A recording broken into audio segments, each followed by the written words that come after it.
adakah cabaran-cabaran lazim yang sering dihadapi oleh seseorang yang di dalam kepulihan. Jadi sebelum saya membincangkan tentang cabaran-cabaran lazim di dalam kepulihan, ingin sedikit saya mengambil masa untuk memberi penerangan tentang perbezaan antara pemulihan dan kepulihan yang selalunya orang gunakan secara loosely, kan? Okey. So satu, apabila kita bercakap tentang apa itu pemulihan, pemulihan adalah satu proses formal yang berlaku di dalam usaha untuk merawat penagihan. Okey.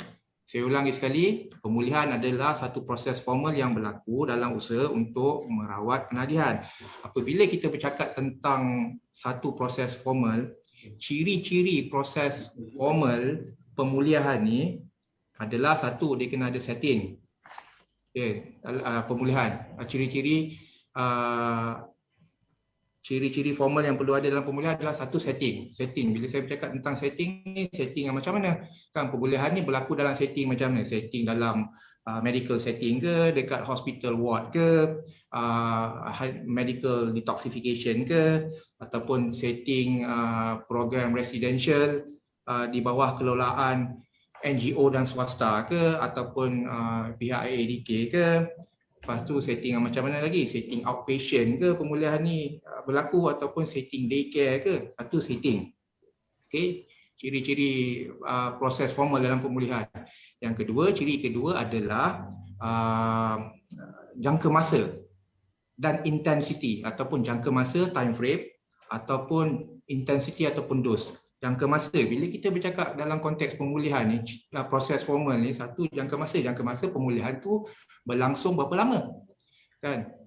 28 days ke? Kan? 3 bulan ke, short term ke, long term ke, 6 bulan ke, 1 tahun ke, 2 tahun ke? Okey. Itu jangka masa. Okey.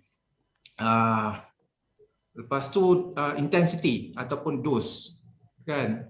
Kekerapan dia macam mana? Kan, berapa kerap? Contoh, kalau seorang tu perlu kepada outpatient treatment, kan, perlu berjumpa dengan psikologis ataupun perlu berjumpa dengan kaunselor. Okey, berapa kerap dia perlu menghadiri sesi kaunseling? How many hours of counselling in a week ataupun in a month? Kan, perlu jumpa kaunselor seminggu sekali ke? Perlu jumpa kaunselor 2 kali seminggu ke? And then for how long? Okey. Itu dia jangka masa and intensity ataupun dos. Ciri yang ketiga, proses formal pemulihan ni adalah modality. Okay. Modality ni bermaksud kaedah rawatan. Modality yang berbentuk macam mana? Adakah modality seperti biopsychosocial spiritual? Adakah modality 12 steps? Adakah modality faith based yang berasaskan pendekatan agama? Itu kena ada modality. Dan ciri yang seterusnya adalah individuals, kan, individu ataupun orang yang administer ataupun yang menjalan ataupun yang memberikan perawatan tu. Contoh, pakar psikiatri ke, contoh ahli psikologi ke, contoh kaunselor ke, contoh pegawai rawatan dan pemulihan anti dadah ke, kan, contoh peer educators ke, ataupun gabungan individual itu tadi. Okey. So itu adalah ciri-ciri pemulihan. Proses pemulihan ni proses formal, kan. Itu pemulihan. Jadi sekarang kita balik kepada kita punya tema hari ini adalah cabaran yang dihadapi oleh seseorang di dalam kepulihan tu. Kenapa saya membezakan tadi itu pemulihan dan kepulihan? Kerana bila seseorang tu mendapatkan rawatan pemulihan, belum tentu mereka mendapat kepulihan. It doesn't mean that you're going to be in recovery or you're going to get recovery. Kan, selepas keluar mendapatkan rawatan ataupun setelah keluar daripada rehab, setelah menjalani pemulihan. Kan? Mendapatkan pemulihan belum tentu menjamin kepulihan. Maksud kepulihan dekat sini, definasi pemulihan dekat sini adalah merujuk kepada an ongoing effort, kan, an ongoing effort ataupun usaha yang berterusan yang dilakukan untuk mempertingkatkan kualiti kehidupan setelah mendapatkan rawatan. Okey, kepulihan adalah usaha yang berterusan ataupun ongoing effort yang dilakukan untuk mempertingkatkan kualiti kehidupan setelah mendapatkan rawatan. Bila kita bercakap tentang ongoing effort dekat sini menggambarkan ianya sebuah proses ongoing, berterusan, effort yang berterusan. So, bila kita bercakap tentang effort yang berterusan ni menggambarkan proses. Jadi nak berhenti dadah ni, nak kekal dalam kepulihan, satu memerlukan effort. Dan bila satu kena ada ingredient the effort, yang kedua kata if you are making the effort, satu you need to have time. Itu kriteria kedua dia, kena ada jangka masa, kena ada time. You are making effort, buat baik, pergi counselling kan, pergi exercise contoh kan, makan medication contoh. Benar. Give it time untuk membuahkan hasil tu. So dia sebab dia proses, dia akan ambil masa lah. Lain orang lain jangka masa dia. Some people may take months, years kan, struggling tu dalam kepulihan tu. Dan yang ketiga, kena ada daya tahan, daya ketahanan tu kan. Dah make an effort, lepas tu you are giving it time, lepas tu kena ada resilience, kena ada daya tahan. Sebab nak mengekalkan kepulihan ni, seseorang itu akan berhadapan dengan pelbagai cabaran. Kalau tak kuat kan, dia boleh relapse balik ataupun boleh tersungkur balik. Antara cabaran-cabaran lazim yang seseorang dalam kepulihan tu berhadapan adalah satu, isu-isu yang berkaitan dengan penyepaduan ke dalam masyarakat ataupun isu-isu yang bersangkutan dengan kemasukan semula ke dalam masyarakat. Bagaimana bentuk cabaran penyepaduan semula ke dalam masyarakat ni? Satu, mereka berhadapan dengan cabaran untuk mengembalikan kefungsian sosial mereka, kan, social function mereka, dan kembali memainkan peranan sosial mereka, social roles dia. Kan, social function and social roles dia. Contoh, mereka yang menggunakan dadah ni mendapatkan rawatan.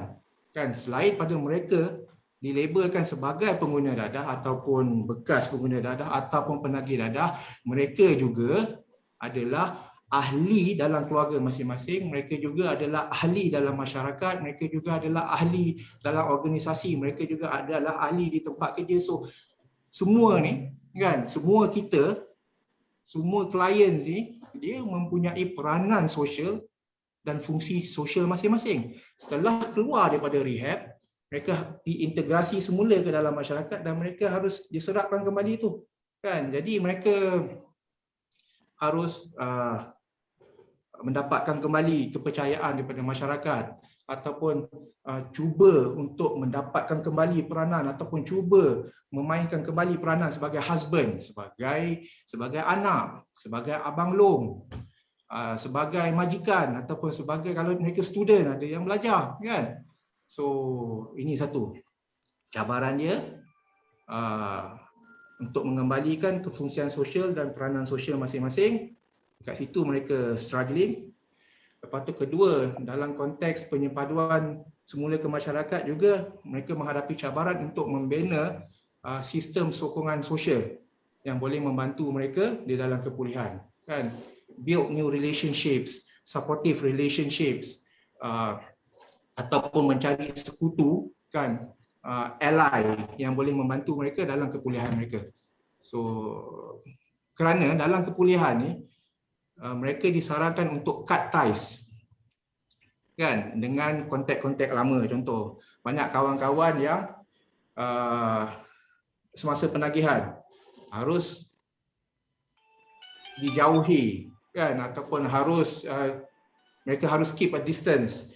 Jadi now kan kawan-kawan dah tak ada ni, dia dah let go dengan kawan-kawan ni, so harus membentuk sistem sokongan sosial yang positif yang boleh membantu mereka ke arah kepulihan.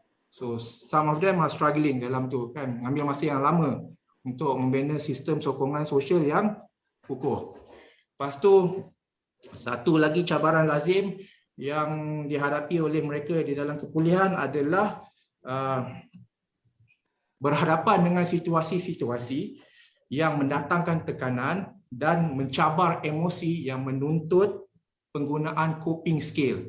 Kan? Tadi pun Prof. Rushdi dah sentuh tentang coping skill.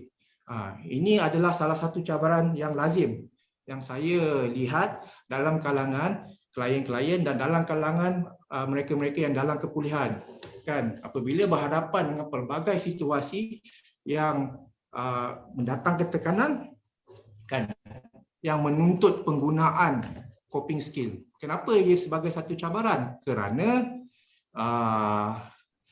kebanyakan mereka yang menggunakan dadah ni menggunakan bahan-bahan ataupun substance ataupun dadah ni sebagai coping, sebagai cara untuk cope dengan masalah-masalah, sebagai cara untuk cope apabila berhadapan dengan tekanan, berhadapan dengan emosi yang tidak selesa.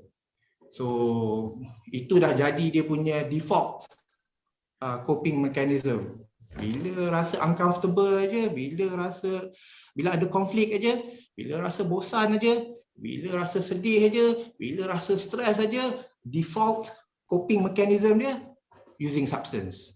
Kan, kena ganja lah, kena heroin lah, kena ketum lah, letih kena ketum lah, contoh kan, dah jadi default coping mechanism. Jadi bila dah jadi default coping mechanism, kan, jadi that's the only way that they know how to cope with life's challenges, kan, dengan cabaran-cabaran hidup ni kan. So jadi dalam kepulihan struggling.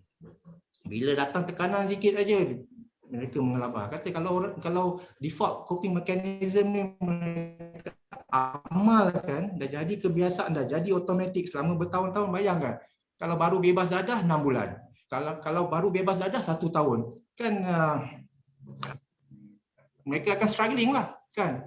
So itu antara bentuk cabaran dia. Dan cabaran yang ketiga adalah membiasakan diri dengan rutin harian yang baru. Okay. Membiasakan diri dengan rutin harian yang baru. Mana-mana ciri pusat rawatan dan pemulihan, kan, ciri punya dia adalah rutin and structure. Mana-mana pengasih baik, kan, rumah-rumah pemulihan yang lain baik, CCNC baik, CCRC baik, kan. Sebab ini adalah ciri sepunya mana-mana pusat pemulihan. Kena ada rutin, kena ada structure. Kenapa? Apa pentingnya rutin dan structure ni dalam pusat-pusat pemulihan ni? Kepentingan rutin and structure ni adalah untuk menggantikan kebiasaan sewaktu menggunakan dadah dengan kebiasaan-kebiasaan dan aktiviti yang baru. Kan? Agar mereka ni mempunyai gaya hidup yang baru. So daripada from a drug-centered lifestyle kepada recovery-centered lifestyle.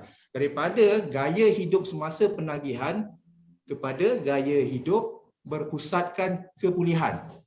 Jadi that's why dalam pemulihan mereka mengeluh, klien-klien ni mengeluh cepat bosan, cepat give up, cepat tak sabar-sabar nak keluar, sebab doing things repetitively hari-hari. Bayangkan sama je.